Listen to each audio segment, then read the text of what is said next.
It is a pleasure to take part in this meeting of the OIC Contact Group on Muslims in Europe. Pakistan commends the leadership of the government of Turkey on this important initiative. Excellencies, dear brothers and sisters, our identity and our belief makes it obligatory for our countries, collectively and individually, to promote respect for our faith, Islam, and to offer protection to every Muslim anywhere, especially those who suffer oppression and discrimination in various parts of the world, including Europe.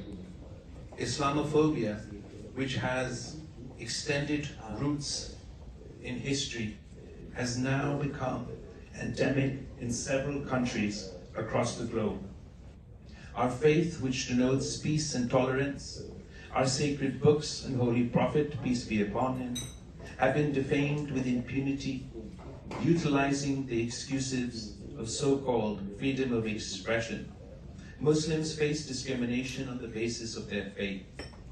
In his dedicated report on the issue of Islamophobia last year, the United Nations Special Rapporteur on freedom of religion or belief stated that since 9/11, terrorist attacks, institutional suspicion, and fear of Muslims and those perceived to be Muslims has escalated to epidemic proportions.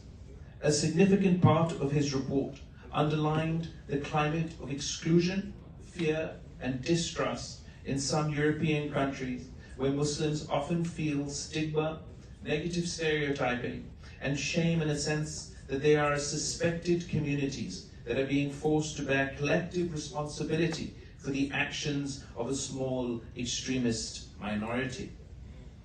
The rise in hate crimes against Muslims in Europe, as well as discrimination in education, citizenship, immigration, employment, housing, healthcare, among others, are well documented. The gender aspect of Islamophobia is also gaining prominence, with Muslim girls and women being targeted due to the mode of their dress and the general notion that Muslim women being oppressed and thus must be liberated. What is most worrisome is that Islamophobia continues to find strong resonance in political spheres in Europe, ultimately leading to the institutionalization of Islamophobia through legislations and policies such as discriminatory travel bans and visa restrictions. Various academic studies have revealed that Islamophobia is most visible in the Western media and in the discourse of the European far-right political parties and groups who tend to exploit and build on the general fear of Islam for electoral gains.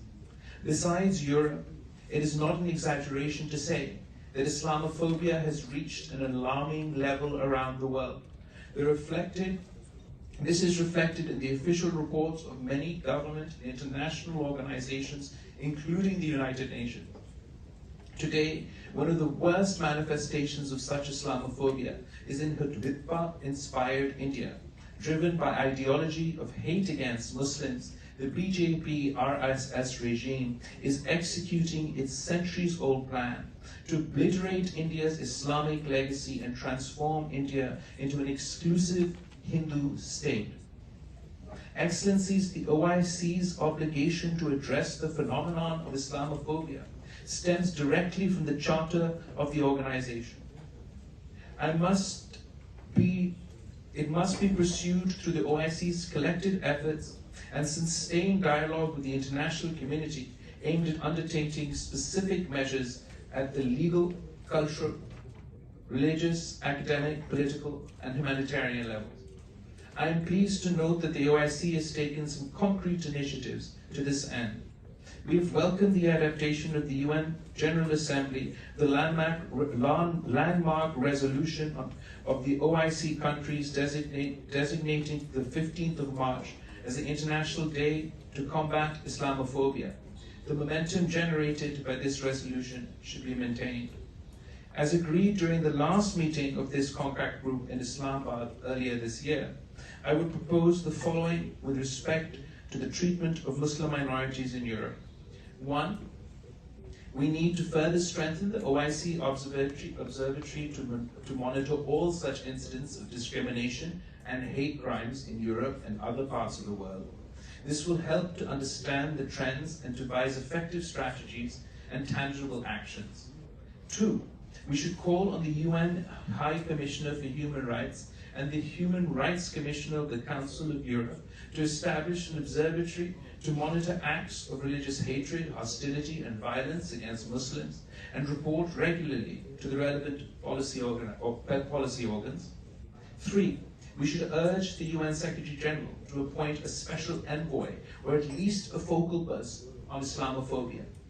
4, the OIC member states, within the framework of their bilateral relations with European countries, should raise the challenges facing Muslims in Europe and make specific efforts to help in addressing these challenges. I thank you.